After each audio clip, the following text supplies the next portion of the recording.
Bigtable. That's one. It can scale to billions of rows and thousands of columns. That's two. It can store terabytes and petabytes of data.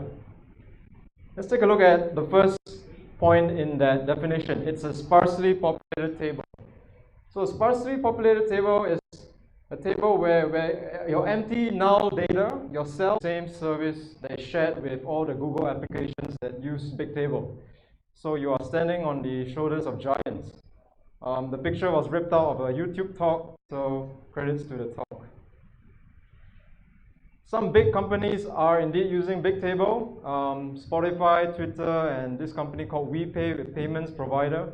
So they have all appeared on stage at Cloud Next over the past few years. So go and look at their talk. They do go into how they specifically use Bigtable for their own scenarios. So Bigtable actually has an open source sibling. It's called Hood. It's completely different. It's not Hbase. Just for kicks, this is the paper. And you can see the legendary Jeff Dean there. So, what is Bigtable good for?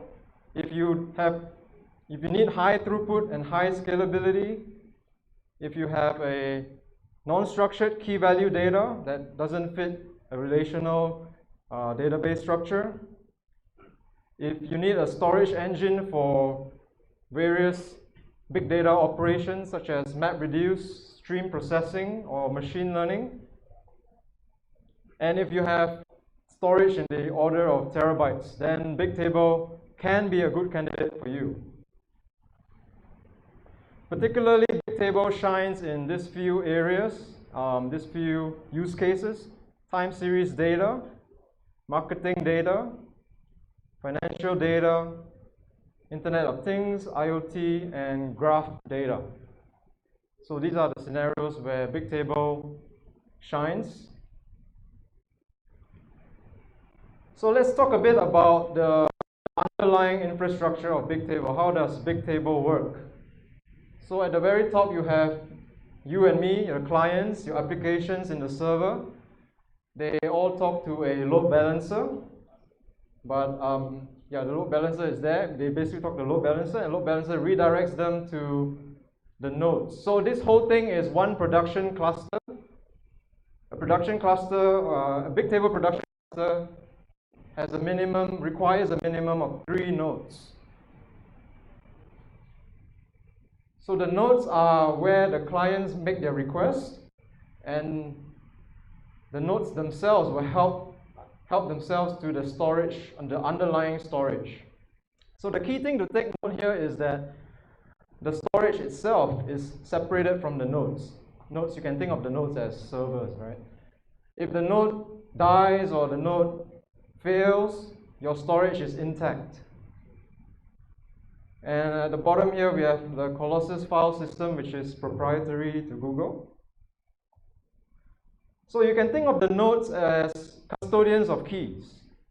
We'll talk about keys more in a moment, but basically keys are the index keys that point to any row in Bigtable. So every Bigtable node is in charge of a subset of the keys. So this first node here is in charge of keys A, B, C. The Bigtable node here is in charge of D, and the last one E. So for any particular row with a key, a particular node is in charge of that key space. So what happens if suddenly, Pokemon Go goes live? I'm not saying that they use Bigtable, and everyone's hitting on C, right? Everyone's trying to access C at the same time. So Bigtable will learn, and it will redirect C's management node to another node that is doing less. So this is called rebalancing. And thirdly, if you want to upgrade your cluster, you can add an additional Bigtable node, and Bigtable will start using this node for another key, assign keys to it, so that more nodes are available to handle lesser keys, each of them.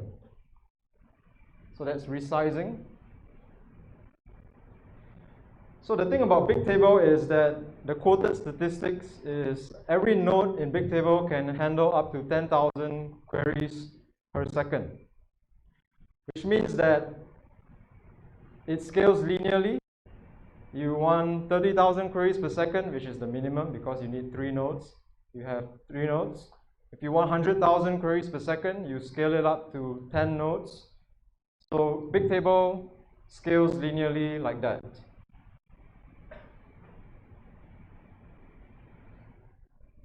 The data model in Bigtable is as follows.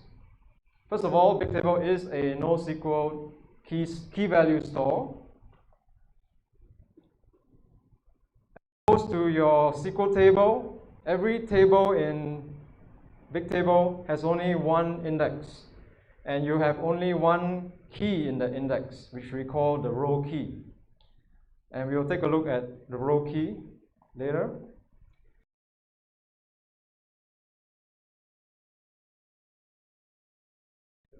On the row level, updates to the row are atomic.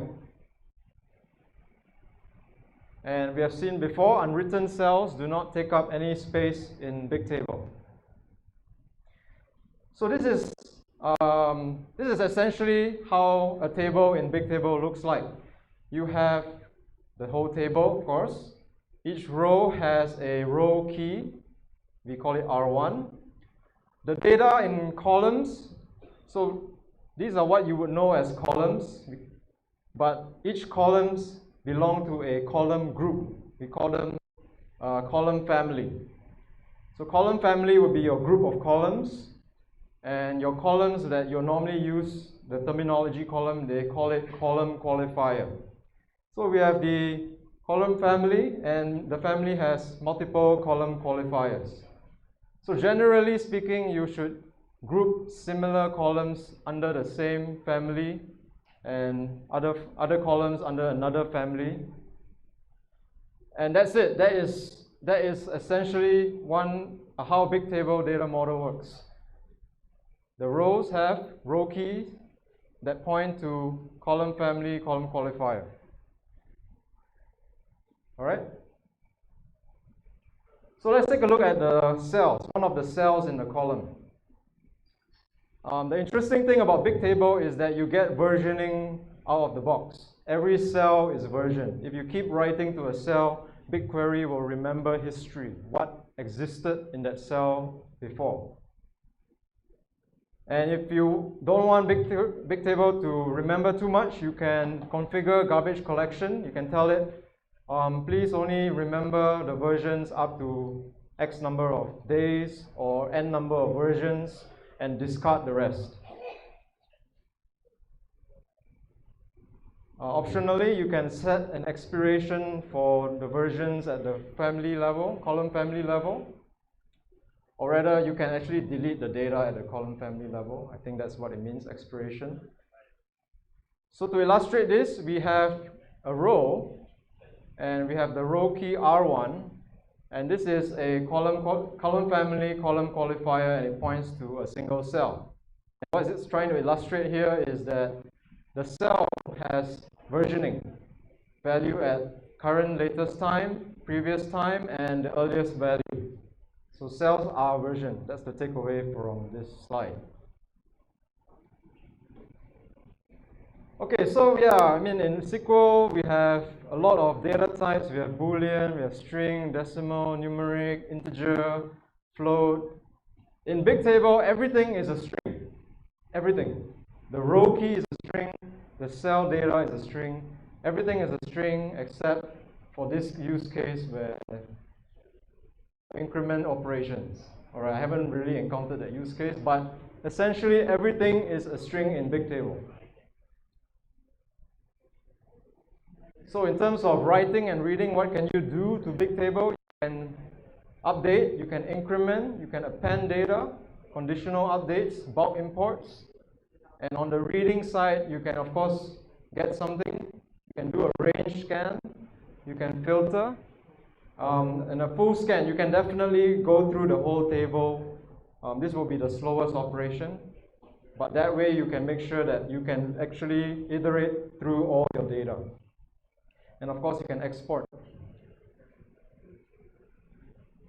So if you are decided to, on Bigtable as your database of choice for your next project, and you want to design a table, it's really important to remember that the row key is really, really important. The key is king. If you choose the wrong row key, you will have a lot of trouble trying to get your data out. And then you will have to resort to a full scan and try to migrate to another table with a better row key. So it's important to think about your row key, and I'll help you to think about your row key in the next few slides. You only get one key for each table, and that's so important. Every table has only one index with one key. Super simple. Okay, so here's a helpful guide. May not be so accurate in real life, but helpful guide to think about the row key distribution. So all the row keys are basically strings, so they are sorted in a lexicographical order. You know, A is smaller than B, B is smaller than C, and of course, at the end of the way down there, is it Z? Or maybe there's something bigger than Z, I'm not sure. It's basically less lexicographically sorted like your dictionary. And as we mentioned earlier, the nodes are, each node is a custodian of a set of keys. So in this case, we sort of have a uniform distribution. Node 1 is A to G, node 2 is G to M, and so on. So it's important to have this mental picture of where your row keys, how your row keys are sorted out and spread out across the nodes. So keep this in mind while I go to the next slide. Okay, so let's take a stab at trying to design our table.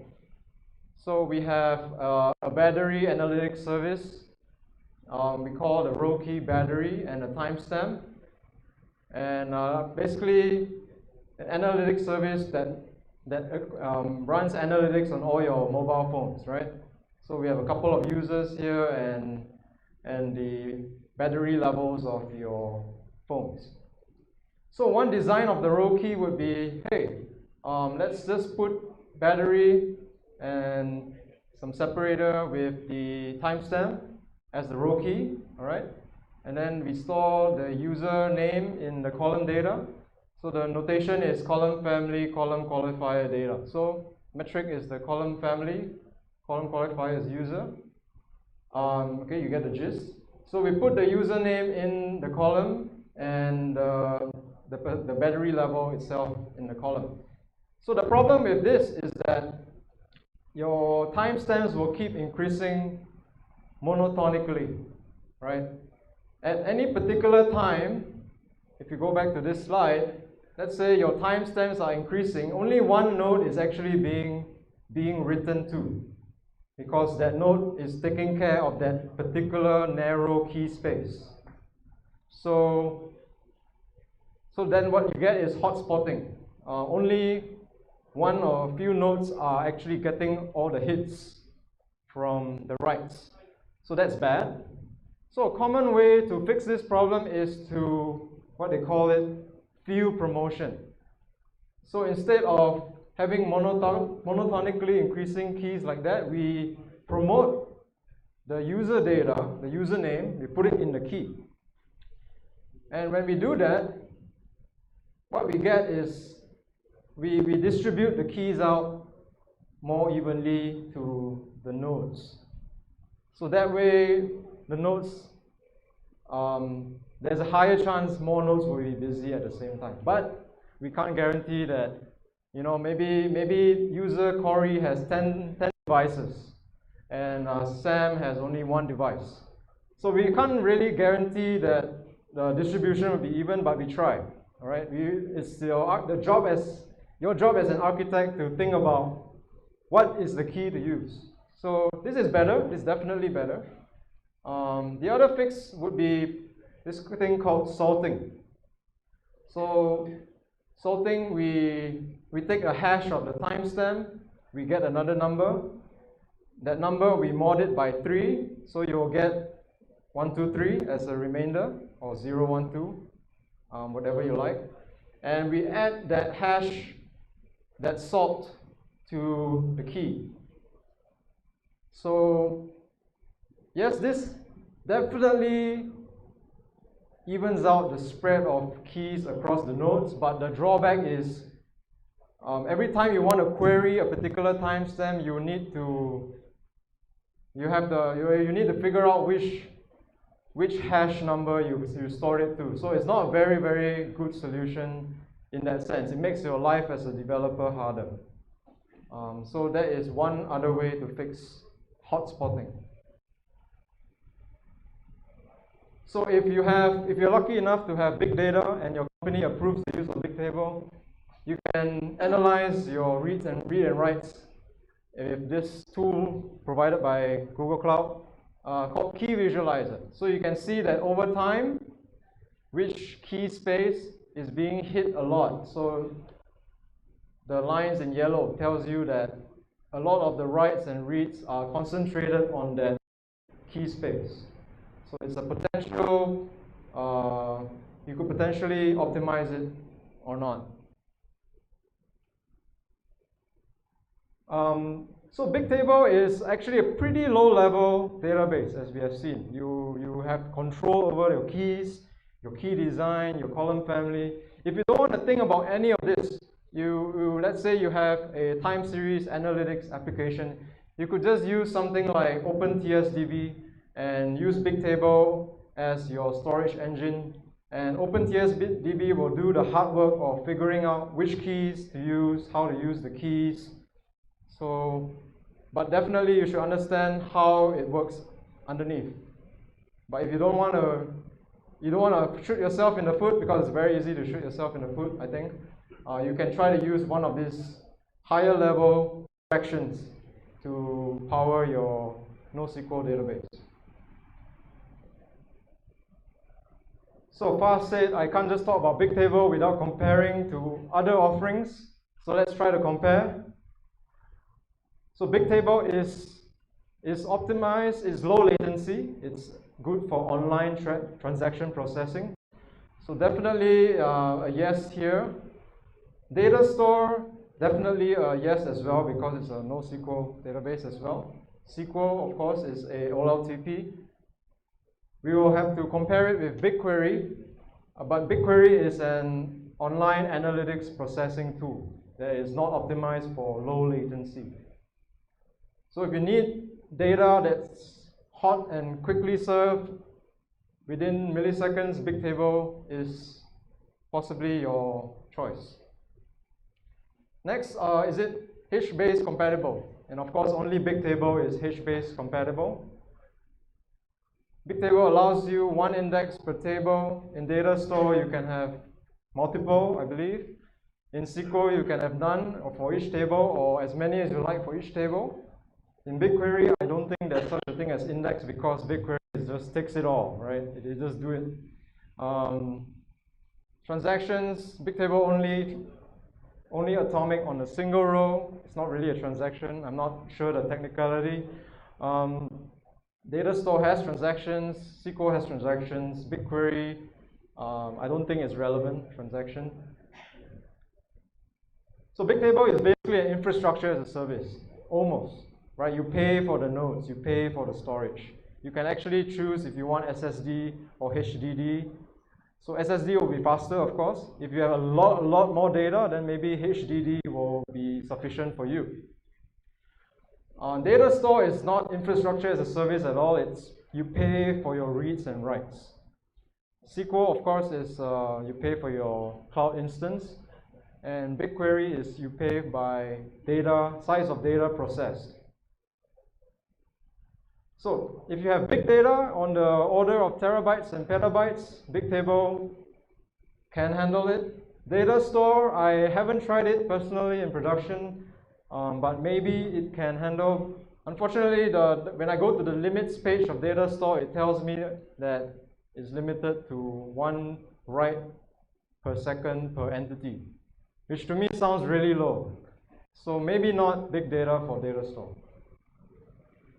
SQL, big data, definitely a maybe if you do it right and you're smart about it. So that you can definitely do time series in Postgres, which is what my client is currently continuing to do. Yeah. So don't ditch your SQL too fast, you know. Just try SQL as far as possible until you decide you need something better. BigQuery, definitely big data.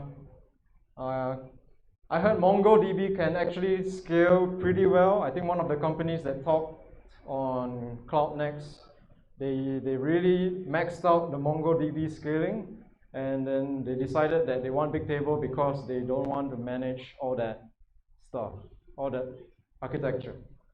DynamoDB, I have no idea, but I gave up reading documentation. Too many corner cases, and it's too easy to shoot yourself in the foot.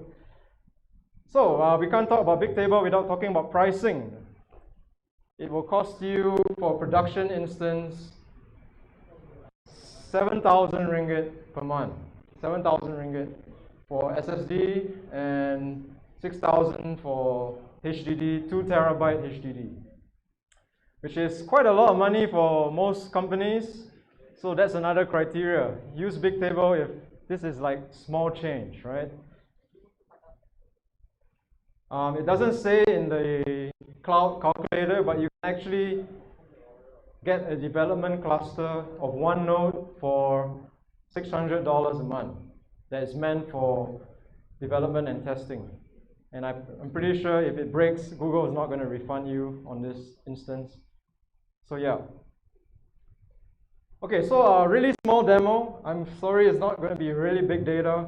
Let's talk about a fictional product called Battery Analytica. Right, sounds familiar. It's a software as a service to analyze battery life and battery metrics of personal devices. So let's try to take a first draft at the table. So we call our table metrics. We have just one column family. We're just starting out, right? We call it raw data, for lack of a better name.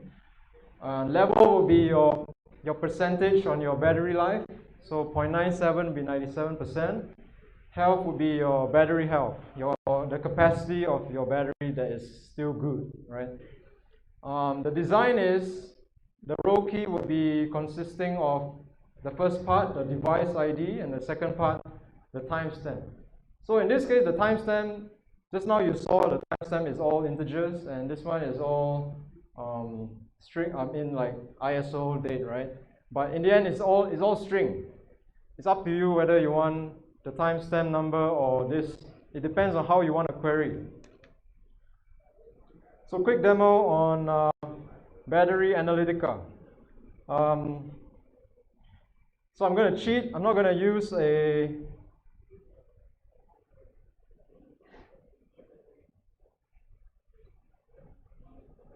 Okay, I need to find the command to start my emulator. Oh, here it is. How convenient. So I'm going to use an emulator, local emulator for Bigtable, because I don't want to run into the problem where I forget to switch it off. But yeah, this emulates Bigtable. Okay, let's take a look at. Oh, you can't see this. That's a problem. Can I cast my screen? I think I can.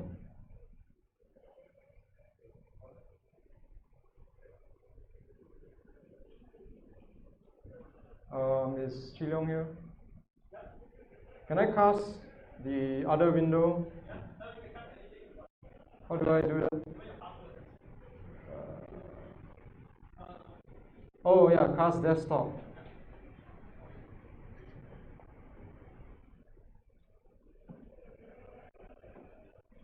You have to go back. You have to go back.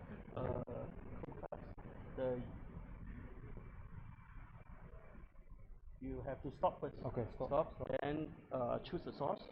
Then okay. Okay, thanks. The UI is very simple. No, share. Yeah. Okay. Great. So I started my Bigtable emulator, and I'm going to cheat. So basically this command creates the table called metrics, exactly what you saw on the slide. Then this command creates the column family called raw, and then set table name, so the device ID AAA, all right? Then the timestamp for 12 o'clock noon today. And two column qualifiers, raw level and raw health, and the various data for devices A and B, okay? So people kind of see.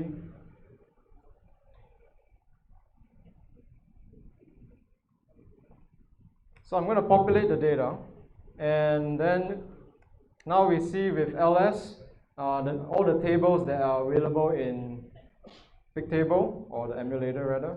So if you provide with it the table name, it will show you all the column families in the table. What else can we do? We can try to read what's inside, and it will just spit out every single thing. And of course now my data is not big, okay? But you get the ideas. CBT read will throw all your data out. Okay, let's try something interesting. I'm gonna try to write to this key, right? So CBT set metrics and the key name, and then I'm going to try to write raw. Is it level? And I'm going to try to mess with the data. So just mess with it a few times. Okay, now we can do a lookup metrics, and I provide that key. You can see that it remembers the versions of all the history since the beginning. And if you saw earlier the ls,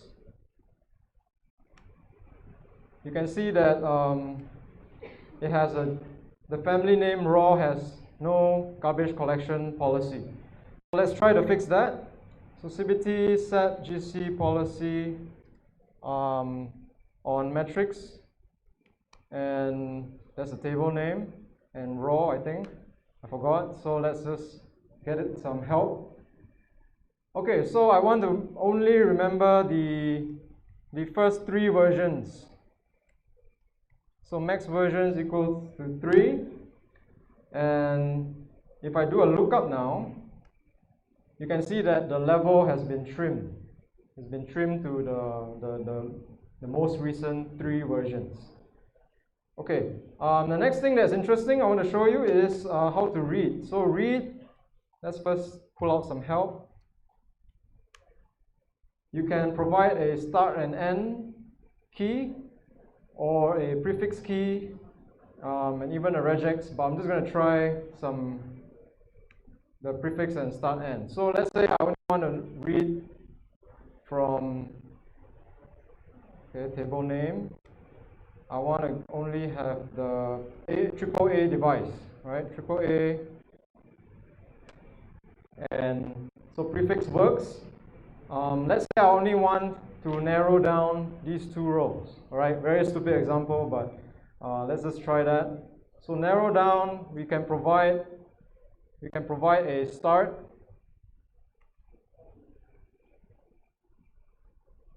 and then an end row key, and I'm going to provide a 3 there, so it returns to me that range that I want. If I provided a 2, so basically the n is excluded from the range search. So this is the CBT tool. It's pretty basic, and that's actually most interesting thing to see from CBT. If you need more complicated functions and querying, you can take a look at, for example, the Go client You can provide all kinds of fancy filters to try to filter down to the data that you want. But the idea is the same. You still need to query by the correct row key in order to get your data fast. Otherwise, it will be a full scan, which is slow. Okay?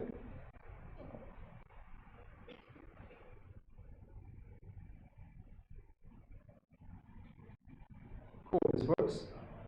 Supported client libraries are supported for all these languages here. I believe most of the languages that you are using are covered. More sophisticated stuff in the client libraries. So okay, yeah, let's wrap up the talk. So the goal is to decide when is Bigtable, when does using Bigtable make sense? So I think it makes sense to use Bigtable when the core of your business or your product involves one of the 5 use cases. Right? You're all about data, time series, analytics, financial, IoT, or even graph, right? You can actually build the Twitter followers thing in Bigtable. I'm not sure Twitter uses, I don't think Twitter uses that for a Bigtable for following though. But anyway, if your core of your business involves one of this and your SQL is just struggling with uptime after all your engineers have brainstormed everything, and also if you do plan to inject way lots of data than what you're currently injecting, and of course the price has to be right, then maybe I think it makes sense to use Bigtable. Maybe, okay? Of course, every company, every context is different, so that's for you to decide. The other use case that I've seen from people giving talks is they're doing a lot of ML, machine learning, big data. So Bigtable becomes sort of like an intermediate storage table to store their models and stuff. Yeah, big data. You need big data. I didn't talk about Cloud Spanner. So Cloud Spanner, I think, is Bigtable's sibling when you need relational database. When you need relationships. I haven't touched Cloud Spanner. It looks even more intimidating than Bigtable because it spans globally. Bigtable, at least, it's in a region, it's in a zone.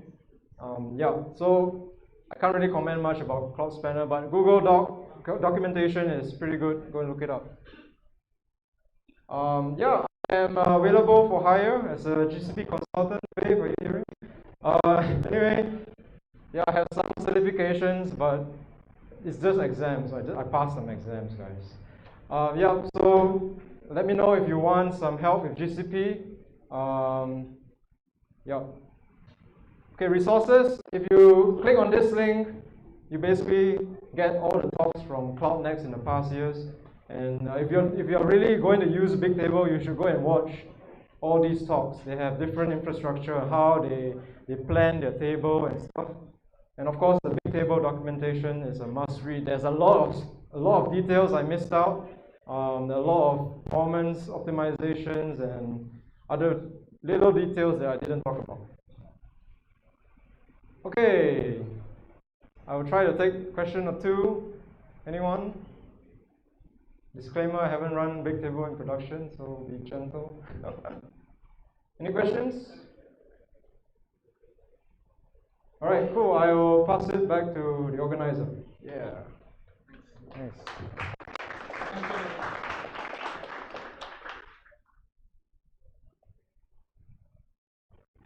If you ever reach the scale of using Bigtable, you know who to contact. So that's your target for the next 1 year. Try to reach the scale for Bigtable. Yeah. All right. We're supposed to have a shout out, but anyone wants to shout out about the job, they can do it at the end. So I'll take this opportunity to give a small talk, a talk on certification. If you guys are not interested, just let me know if you want to go home now. I'll take that as a